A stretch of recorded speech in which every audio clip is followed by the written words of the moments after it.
Some processing, like EQ and compression, work well when inserted directly on a track channel strip. In this case, 100% of the signal from that track goes through those plugins. But other mix processing effects, like reverb and delay, sound better when we hear a blend of the effect and the original sound. In this movie, let's see how to use sends to set up this type of mix processing. We'll start by adding some reverb on the lead vocal track. So the lead vocal track selected, and I'm going to go into the mix window, Command 2. Now here in our track mixer, you can see the lead vocal track has some direct inserts in its track. So channel EQ and compressor, those are all controlling 100% of the sound. But we're going to use a send to create a blend between the lead vocal track and a reverb. That way we'll have control over how much wet signal, which is the reverb, we have versus the dry signal, which is the original lead vocal sound on the track now.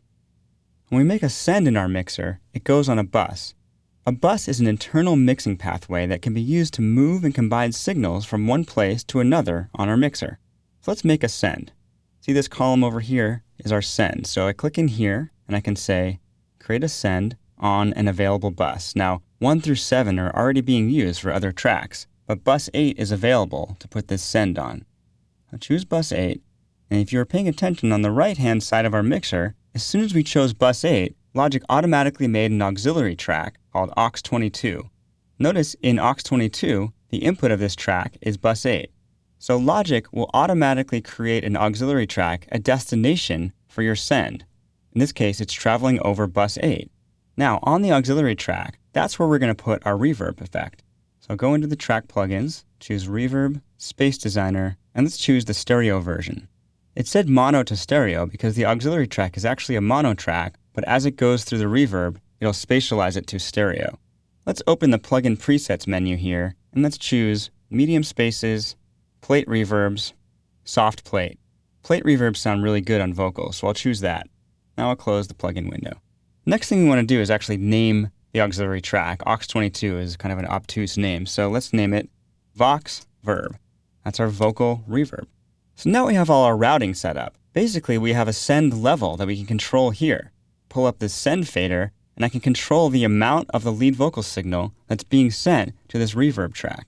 That way I can blend the amount of reverb coming off the Vox Verb track with the original dry signal on the lead vocal track. Let's hear what this sounds like. I'll solo up the track, and as I pull up the send fader, listen for more or less reverb.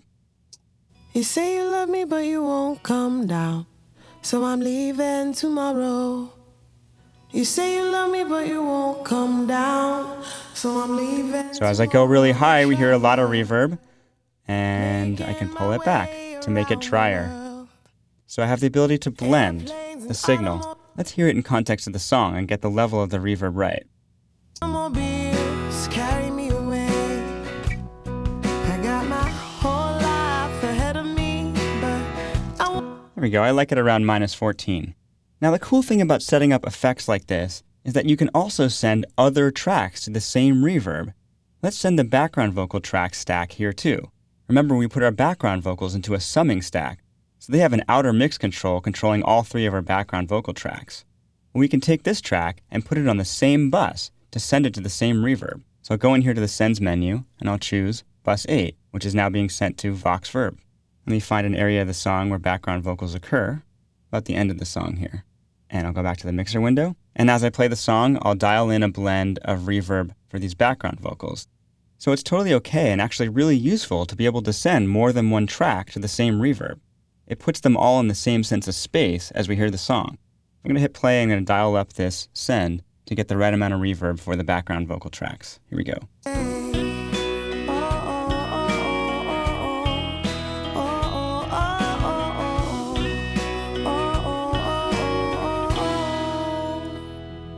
So I like a little bit more of a blend of reverb for the background vocal tracks than I do for the lead vocal.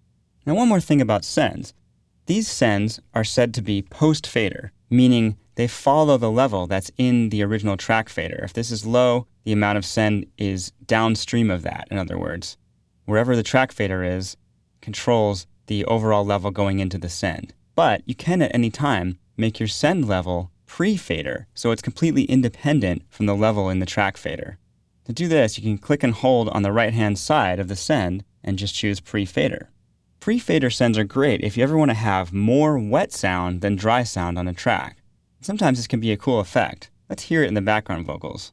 Just solo these up for a second and go back a little bit in our arrangement. So I'll turn the background vocals track way down, but now I can put the send way up, and we'll hear, in this case, more reverb than dry signal. And this is only possible if you have a pre-fader send.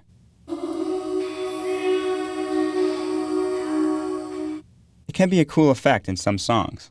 So using sends for time-based effect, like reverb and delay, is a classic studio workflow that really puts the magic in your mix. And we can see here Logic makes it really easy to set up, because the second you make a send, it automatically makes a corresponding aux track with the same bus input. Setting up your sends this way also conserves processing power, because you can use the same plugin effect for more than one track as we've done here.